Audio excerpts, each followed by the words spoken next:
PHP দিয়ে দারুণ কাজ করব। সেটা হচ্ছে যে আপনাকে এরকম একটা লম্বা অ্যারে দেওয়া আছে। এখানে আমাদের কম ডাটা আছে, তো আপনি চিন্তা করেন এটা ডাটাবেস থেকে 5,000 রেকর্ড নিয়ে আসলো এবং স্টুডেন্টের ফার্স্ট নেমটাকে আপনার লাগবে। তা আপনি কি করবেন? চিন্তা করে দেখলেন আপনি একটা ফর ইচ লুপ লিখে ওটার ভিতরে নেক্সটের একটা ফর ইচ লুপ লিখে এই কি দিয়ে চেক করলেন।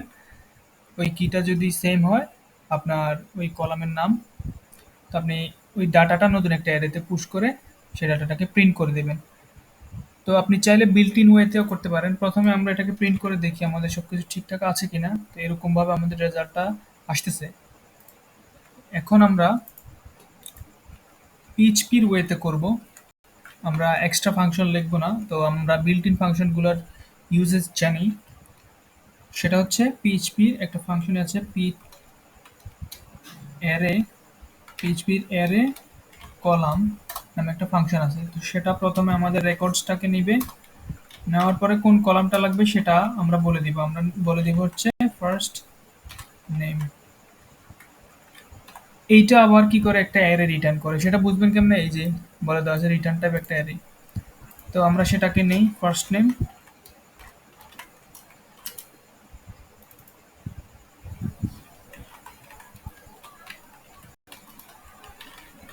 ফার্স্ট নেমটাকে আমরা প্রিন্ট করাচ্ছি।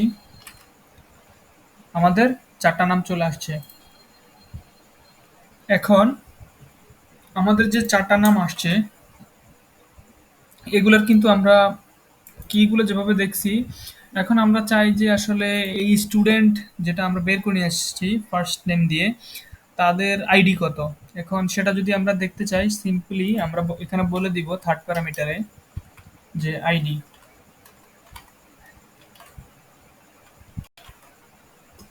তাদের আইডিগুলো কিন্তু প্রিজার্ভ হয়ে গেছে। সো এভাবে চাইলে আপনি সিম্পলি পিএইচপি অ্যারে কলামস দিয়ে ছোট ছোট কাজগুলো করে নিতে পারেন খুব সহজেই।